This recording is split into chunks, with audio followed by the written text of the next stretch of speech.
আসসালামু আলাইকুম প্রিয় শিক্ষার্থী, আজকে আমরা সপ্তম শ্রেণীর শিল্প সংস্কৃতি বিষয়ের 10 নং পেজের কাজ করব। তো চলো শুরু করা যাক আজকের ক্লাস।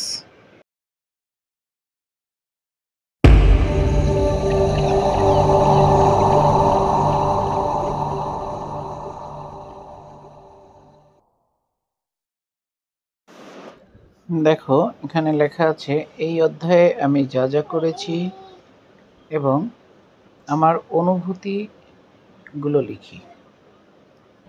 এখানে শুরুতেই আমি লিখছি যে এই অধ্যায়ে আমি যা যা করেছি।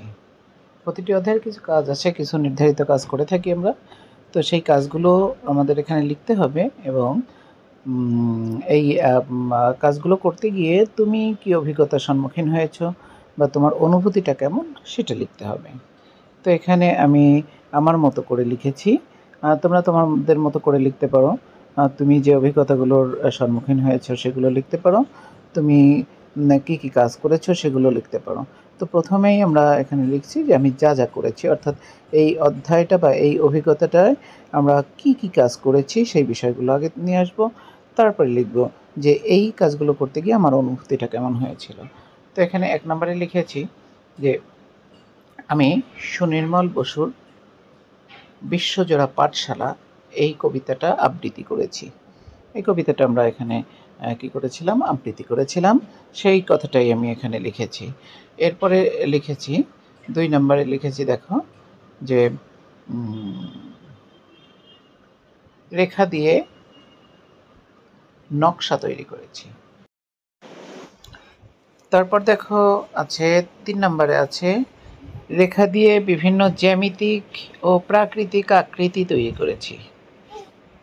এই অধ্যায়ে এই কাজটা আমরা করেছিলাম, সেটা এখানে লিখেছি। তারপরে 4 নম্বরে লিখেছি সূর্যের আলোর রং চিনেছি এবং কৃত্রিমভাবে রংধনু তৈরি করতে শিখেছি। অর্থাৎ সূর্যের আলোতে যে 7টি রং আছে সেই রঙগুলো আমরা চিনেছি এবং কৃত্রিমভাবে আমরা রংধনু তৈরি করতে শিখেছি। তারপরে দেখো 5 নম্বরে লিখেছি যে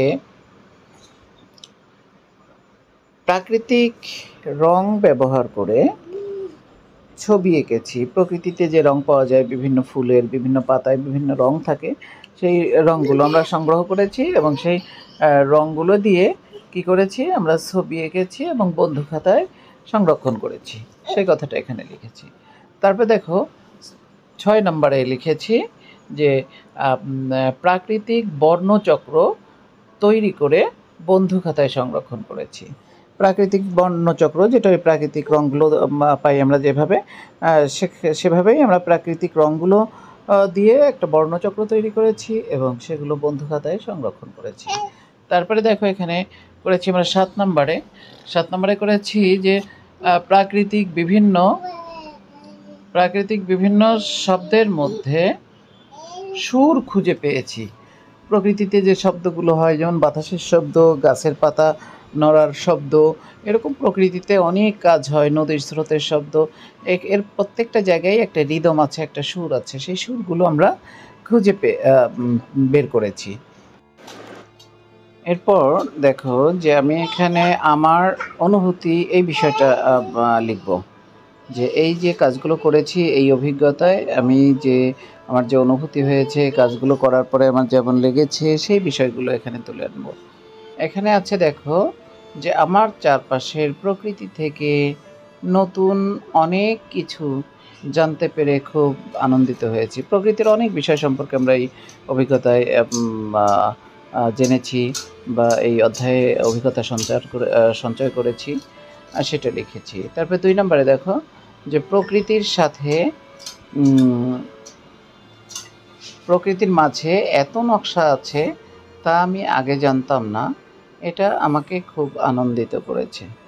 আমরা প্রকৃতির মাঝে বিভিন্ন নকশা খুঁজেছি যেটা আমরা আগে দেখিনি, এখন আমরা প্রকৃতির মধ্যে অনেক নকশা খুঁজে পাই। এটা খুঁজতে পেরে আমার অনেক মজা লেগেছে বা আমি অনেক আনন্দিত হয়েছি।